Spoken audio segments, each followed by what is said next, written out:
اس میں بھی مجھے ادارے جو ہیں وہ نظر آتے ہیں.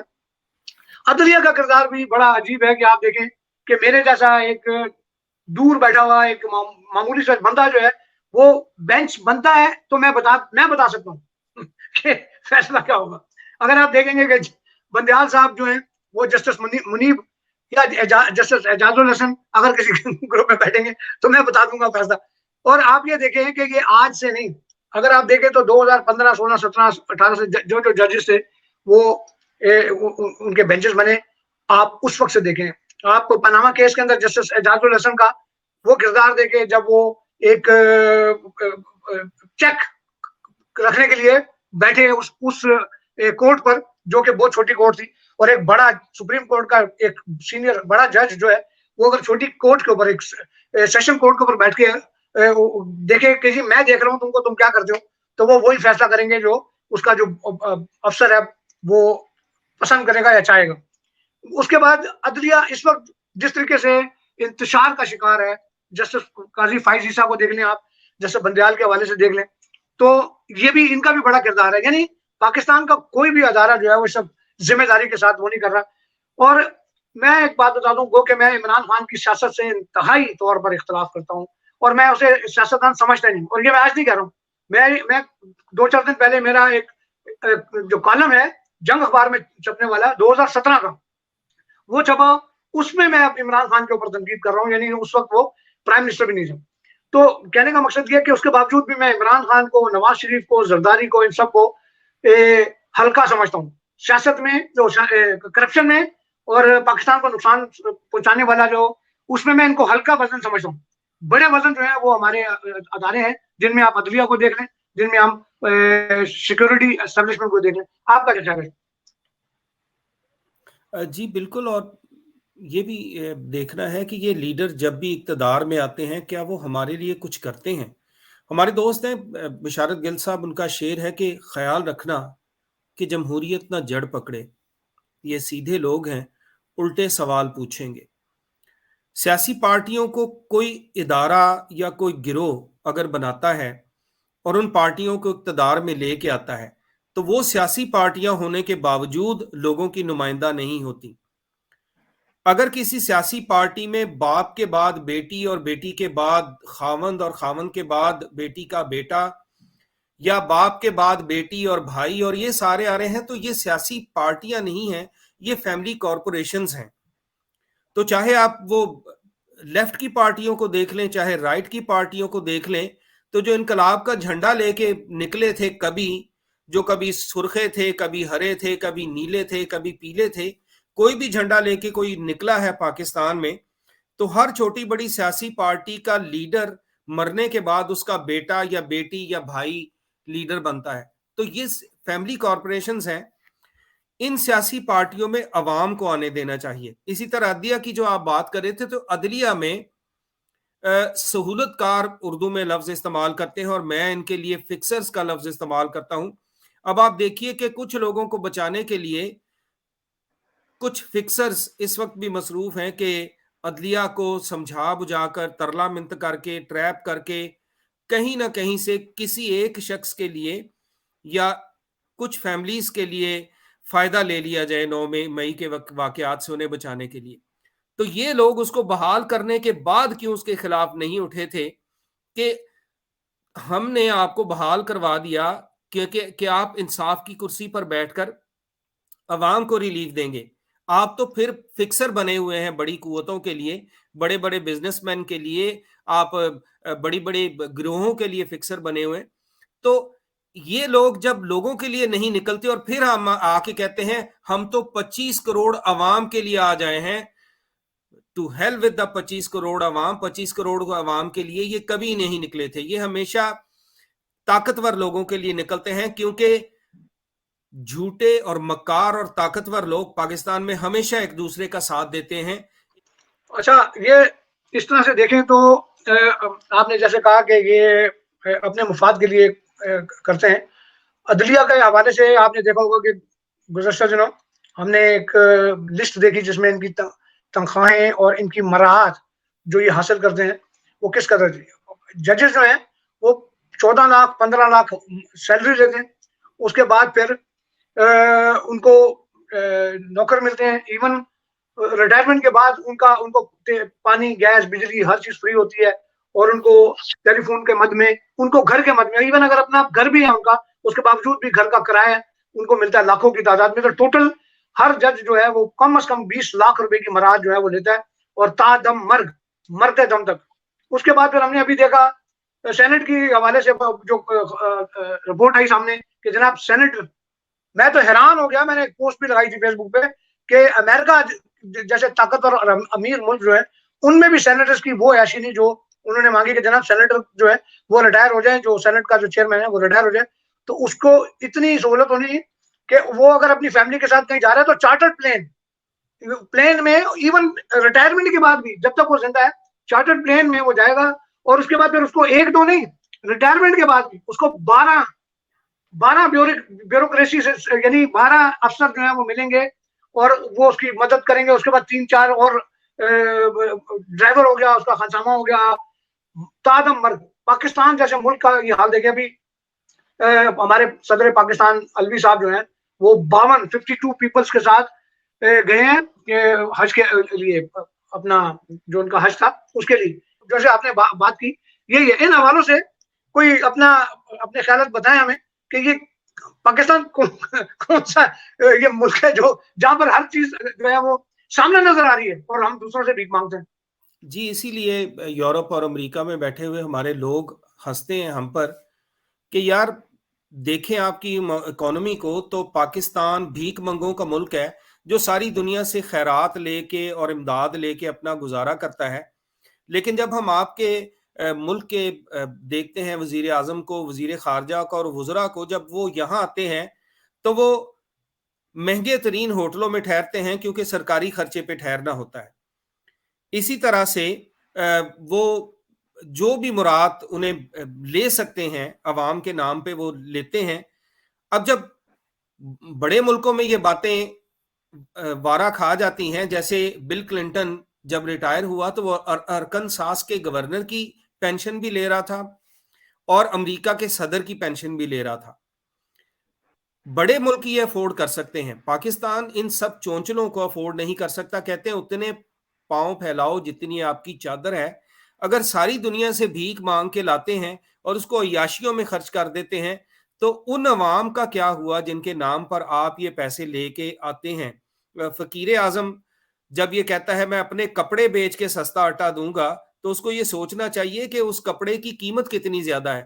اگر پاکستان ایک غریب ملک ہے, سٹرگلنگ ملک ہے, اس کی اکانومی تباہ ہو رہی ہے, چند بلین ڈالرز اس کے خزانے میں ہیں, تو پھر یہ امارات جسے افورڈ نہیں کیا جا سکتا اس کو بند ہونا چاہیے. کیسا لیڈر آپ سمجھتے ہیں ایک پاکستان میں ہونا چاہیے جو ان ساری چیزوں کو کنٹرول کر سکے, یعنی اس میں کیا کوالٹیز ہونی چاہیے؟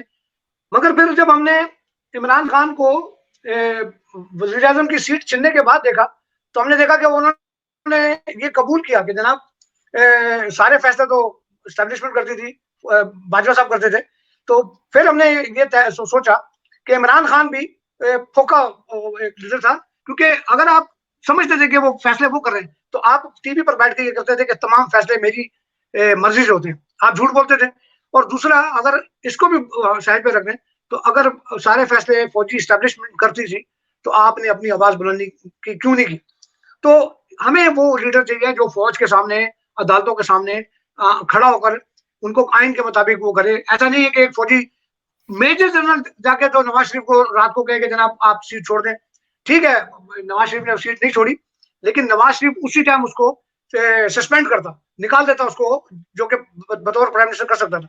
تو پاکستان میں کیسا لیڈر آپ کو لگتا ہے کہ ہونا چاہیے؟ تھوڑی سی اس کی اگر کوالٹیز آپ بتا سکیں تو.